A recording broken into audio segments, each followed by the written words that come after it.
இப்போ second recipe என்ன எங்களுக்காக செய்ய போறீங்க? கொள்ளுல வந்து நம்மளுக்கு அந்த கம்பு அடைக்கு உண்டான கிரேவி ஒண்ணு பண்ண போறோம். ஓகே. அது வந்து ஆந்திராவோட உழவு சாறுன்னு ஒரு ரெசிபி அவங்க கிட்ட இருக்கு. உழவு சாறு அதுல இருந்து இன்ஸ்பயர் ஆகி நான் கொஞ்சம் அதை சேஞ்ச் பண்ணிருக்கேன். சூப்பர். கொள்ளு ரசம் செய்வதற்கு தேவையான பொருட்கள்: கொள்ளு வேக வைத்தது, புளி தண்ணீர், தக்காளி, கடுகு உளுந்து, நெய், சின்ன வெங்காயம். இந்த சிறுதானியமே வந்து நம்மளுக்கு வந்து ரொம்ப பதப்படுத்தணும். பதப்படுத்தாம சாப்பிட்டா வயத்துல வந்து போக்கு வந்துரும். அதனால இத வந்து தண்ணியில நம்ம முதல்ல ஊற வச்சு கொஞ்ச நேரம், ஒரு மணி நேரம் கூட ஊற வைக்கலாம். ஊற வச்சுட்டு அப்புறமா குக்கர்ல நீங்க வேக வச்சு இத நல்லா இந்த மாதிரி மத்தால வந்து பருப்பெல்லாம் கடையிறோம், கீரை கடையிற மாதிரி அது கடையும் போது இப்படி ஆயிடும். ஓகே. சோ அது வந்து அது பண்ணி வச்சுக்கணும். ஓகே, முதல்ல வந்து நம்மளுக்கு நெய் விட்டுக்கலாம். ஓகே.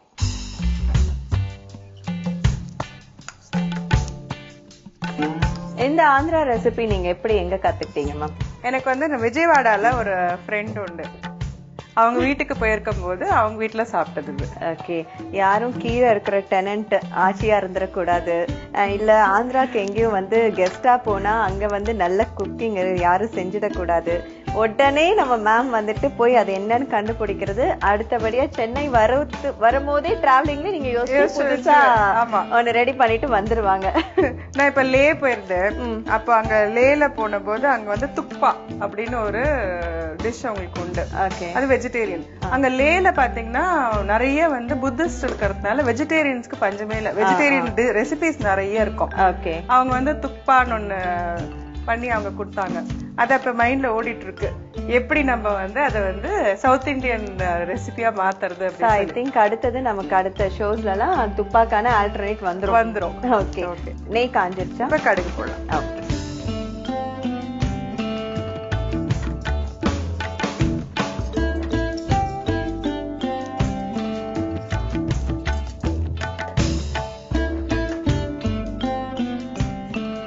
இது வந்து அந்த விஜயவாடா அங்க போகும்போது கத்துக்கிட்டீங்க.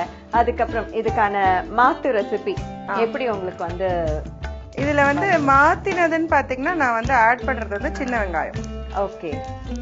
வந்து அது வந்து எனக்கு என்ன தோணுச்சுனாக்கா, இந்த கம்பு வந்து அகைன் எப்படி நம்ம வந்து குடம்புளி வந்து உடம்பு இழைக்குமோ, கம்பு வந்து நம்மளுக்கு வந்து உடம்பை இழைக்கும்.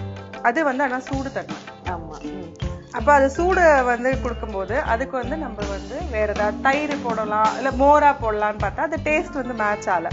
அப்பதான் தோணுச்சு நம்ம ஏன் வந்து சின்ன வெங்காயம் போடக்கூடாது, அது தன்மை வந்து குளுமை, நம்ம பாடி அது வந்து கூல் பண்ணும். இங்யாங், இந்த இடத்துல இங்யாங் வருது. கடுகு வெடிச்சிடுச்சு. நம்ம இப்ப சின்ன வெங்காயம் போடலாம். அது போடும்போதே கருவேப்பிலையும் போட்டுடலாம். ஓகே. ஸோ நீங்க சொன்ன இந்த விஷயம் வந்து உண்மையிலே ரொம்ப ஒரு சந்தோஷமான விஷயம், யாரெல்லாம் வந்து டயட் ஃபாலோ பண்றாங்களோ. ஏன்னா வந்து அந்த கொள்ளுச்சாறு இல்லைன்னா கொள்ளு அதெல்லாம் எடுத்துக்கும் போது அது நிறைய அவங்களால எடுத்துக்க முடியாது. வெயிட் லாஸ்க்கு எடுத்துக்கணும். ஆனா நீங்க சொன்ன மாதிரி சூடு, அதுவும் இப்ப இருக்கிற இந்த சம்மருக்கு கேட்கவே வேண்டாம். ஸோ அதுல நீங்க இவ்வளவு அழகா ஒரு விஷயம் யோசிச்சு அது எதோட மேட்ச் ஆகும் அப்படின்றத பார்த்துட்டு சின்ன வெங்காயம் சேர்த்தது வந்து எல்லாருக்கும் வந்து ரொம்ப பயனுள்ள ஒரு தகவலா இருக்கும்.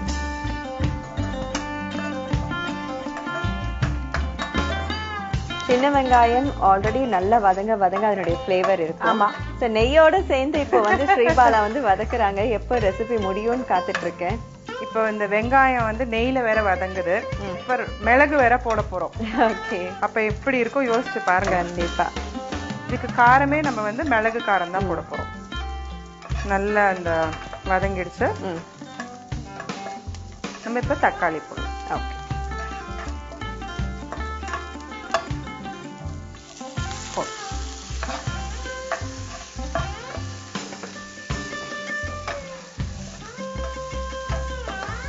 இந்த தக்காளி கொஞ்சம் நல்லா வதங்கணும். ஓகே. இதோட ஜூஸ் வந்து நல்லா இறங்கணும்.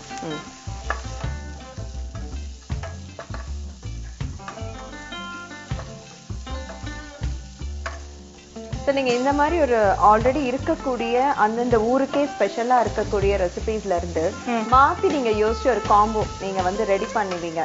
அது வந்து உங்களுக்கு என்னதான் நீங்க மைண்ட்ல வந்து அதை யோசிச்சு பார்த்தாலும் அதை செஞ்சு டேஸ்ட் பண்ணாதான் அதனுடைய ஃபைனல் ஸ்டேஜ் எப்படி இருக்கு, ரிசல்ட் என்ன அப்படின்னு தெரியும். எஸ். அந்த மாதிரி விஷயங்களை வீட்ல யார் ஃபர்ஸ்ட் அட்டெம்ப்ட் பண்ணுங்க? என்னோட பெரிய பொண்ணு, ஓகே, அப்புறம் என்னோட ஃப்ரெண்ட் சிவகுமார். ஓகே, 2 பேரும் தான். பாசிட்டிவ் நெகட்டிவ்ஸ் 2 பேருமே வந்து அவங்க வந்து எனக்கு அந்த கலர்ஸ் கொடுத்துருவாங்க. ஓகே. இந்த தக்காளி நல்லா வதங்கிடுச்சு. நம்ம வந்து கொள்ளு போட்டுடலாம். ஓகே.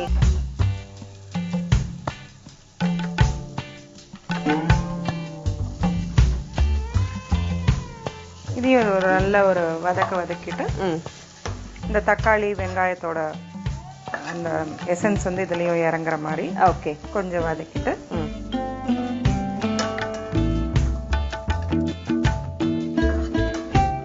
பெப்பரும் போட்டுடலாம். ஓகே. நான் போடுற மாதிரி கடைசியில தான் உப்பு.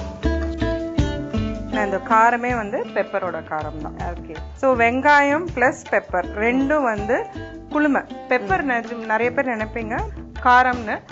காரம் கொடுத்தாலும் இது வந்து பாடியை வந்து கூல் பண்ணும். ஓகே. ஸோ நம்ம கொள்ளுக்காக நம்மளோட காரம் வந்து நம்ம இதுக்கு பெப்பர் தான் யூஸ் பண்ண போறோம். சின்ன வெங்காயம் போட்டிருக்கோம். ஸோ ரெண்டுமே ஒரு ஹாட் அண்ட் கோல்ட் அப்படிங்கிற அந்த 2 ப்ராப்பர்ட்டியும் இதுல வந்து அட்ரஸ் பண்ணிட்டோம். ஓகே. சோ நீங்க என்ன டிஷ் சமைச்சாலும் அதுல எப்படி பெப்பர் சேர்க்கறதுன்னு தனியா யோசிப்பீங்க தானே? ஆமா. ஏன்னா எப்படியாவது உடம்புக்கு வந்து பெப்பர் வந்து நம்மளுக்கு அது மிளகு வந்து நம்மளோட உடம்புல போகணும். அந்த அது இல்லாம நம்மளோட பாரம்பரியம் வந்து பெப்பர் தான், மிளகு தான். மிளகாய் அப்புறமா தான் வந்தது, அதனாலதான் அதுக்கு பேரே மிளகாய். நான் முன்னையே ஒரு தடவை சொன்னேன் வந்து மிளகாய் as if it is pepper அப்படிங்கிற பேர்ல தான் வந்து நம்மளுக்கு மிளகாய்க்கு பேரே வந்தது. அதனால நம்ம திருப்பி நம்ம பாரம்பரியத்துக்கு let's go back to our roots அப்படிங்கிற மாதிரி நம்ம பாரம்பரியத்துக்கு நம்ம போலாம். இப்ப வந்து உப்பை போட்டுட்டு புளி தண்ணியை விட்டு நல்லா அதை கொதிக்க விட போறோம். இதுக்கு உண்டான உப்பு.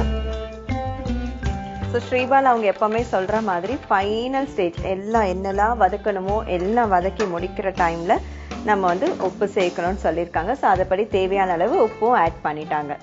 அது என்ன ரீசன்னா உப்பு வந்து சில காய்க்கோ இல்லை எதுக்கோ ஒரு ஹார்ட்னஸ் வந்துடும். ஓகே. அதுக்காக வந்து நீங்க வந்து அது நல்லா வதங்கணும் அப்படிங்கும் போது நீங்க கடைசியில உப்பை சேர்க்கறதுல உங்க ருசி வந்து ஜாஸ்தி ஆகும். ஓகே.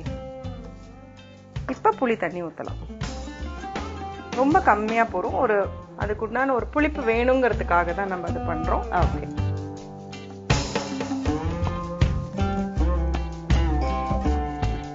கொஞ்சம் வெறும் தண்ணியும் சேர்த்து இது நம்ம நல்லா கொதிக்க விடலாம். ஓகே. கொஞ்சம் விடுங்க. போதும். இது ஒரு 5 minutes to 7 minutes எல்லாமே நல்லா சேர்ந்து கொதிக்கட்டும். இன்னைக்கு நம்ம இந்த டிஷ்க்கு வந்து இங்க நம்ம பேர் வேற வச்சிட்டோம். எஸ். ஆக்சுவலா சில பேர் வந்து சின்ன வெங்காயத்தை வச்சு ரசம் கூட பண்ணுவாங்க. சோ 2-3 டிஷ்ஷை நம்ம இப்ப சேர்த்திருக்கோம். சின்ன வெங்காயத்தை வச்சு ரசம் பண்றாங்க இப்போ நிறைய. நான் ஒரு 1 or 2 ஹோட்டல்ஸ்ல கூட பார்த்தேன் சின்ன வெங்காய ரசம்னு. ஒரு சண்டேல வந்து பாத்திருக்கேன். சோ நம்ம சின்ன வெங்காயமும் போட்டிருக்கோம் அதுல. இப்ப அடுத்து சின்ன வெங்காய ரசத்துல என்ன சேர்க்கலாம்னு யோசிச்சிருப்பீங்களே, சாப்பிட்டு முடிக்கிறதுக்குள்ள யோசிச்சிருப்பீங்களே.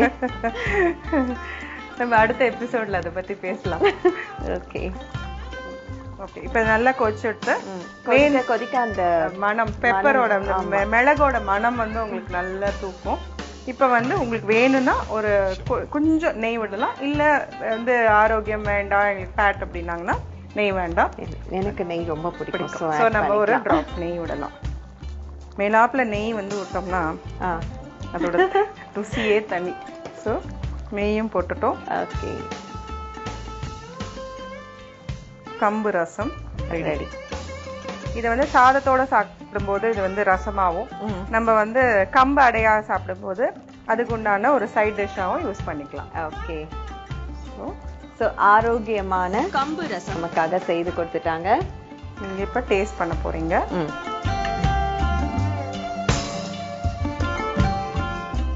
இதுல வந்து கொஞ்சம் கொத்தமல்லி போட்டுக்கலாம்.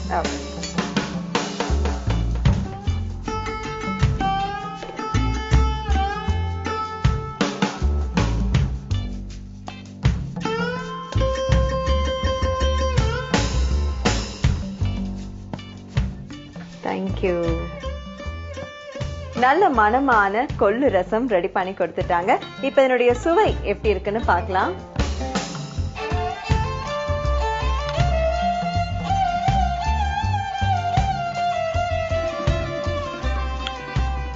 அல்டிமேட் மேம், அற்புதமா இருக்கு. உண்மையிலே வந்து இந்த கொள்ளுல வந்து இவ்ளோ டேஸ்டா ஒரு ரசம் பண்ண முடியுமா அப்படின்னா அது வந்து ரொம்ப ஆச்சரியமான ஒரு விஷயம் தான். நீங்க சொன்ன மாதிரி நம்ம இதுக்கு முன்னாடி பண்ண அந்த ரெசிபி, அந்த கம்பு தோசை, அதுக்குமே வந்து பாத்தீங்கன்னா இது நீங்க சொன்ன காம்பினேஷன் அட்டகாசமா இருக்கும். ஏன்னா நீங்க அந்த புளி கரைச்சல்லாம் நல்லா சேர்த்திருக்கீங்க, நல்லா புளிப்பா அது ஒரு மாதிரி ஒரு பிளேவர் கொடுக்குது. Thank you ma'am. இன்னைக்கு நம்மளோட எபிசோட்ல நீங்க 2 ரெசிபிஸுமே வந்து ரொம்ப அழகா அற்புதமா செஞ்சு காட்டினீங்க. Thank you so much. கொள்ளு ரசம் செய்யும் முறை: அடுப்பில் தவாவை வைத்து நெய் ஊற்றி நெய்யில் கடுகு உளுந்து பொரித்ததும் வெங்காயத்தை சேர்க்கவும். அதோடு தேவையான அளவு தக்காளி சேர்த்து வதக்கவும். இதோடு வேக வைத்து மசித்து வைத்திருக்கும் கம்பை சேர்த்து கொள்ளவும். மிளகு மற்றும் தேவையான அளவு உப்பு சேர்த்து கொள்ளவும். அதோடு சிறிது புளி தண்ணீர் சேர்த்து 5 நிமிடம் கொதிக்க விடவும். கொதித்ததும் தேவைப்பட்டால் சிறிது நெய் சேர்த்து இறக்கவும். இதோ சுவையான கொள்ளு ரசம் தயார். ஓகே வியூவர்ஸ், இன்றைக்கு நம்முடைய இந்த நிகழ்ச்சியை பார்த்திருப்பீங்க. 2 ரெசிபி நமக்காக ஸ்ரீபாலா செஞ்சு காட்டினாங்க. 2மே வந்து ரொம்ப அட்டகாசமான டிஷஸ். இந்த மாதிரி சமைச்சீங்கன்னா உங்களாலையும் நிச்சயமா வந்து உடல் ஆரோக்கியத்துடன் வாழ முடியும். அதே மாதிரி சமைக்கிற உங்களுக்கும் ரொம்பவே மனப்பூர்வமான ஒரு சந்தோஷமும் கிடைக்கும். சோ நிச்சயமா நீங்களும் இதெல்லாம் ட்ரை பண்ணி பாருங்க. மீண்டும் அடுத்த நிகழ்ச்சியில் உங்கள் அனைவரையும் சந்திக்கிறேன். நன்றி, வணக்கம்.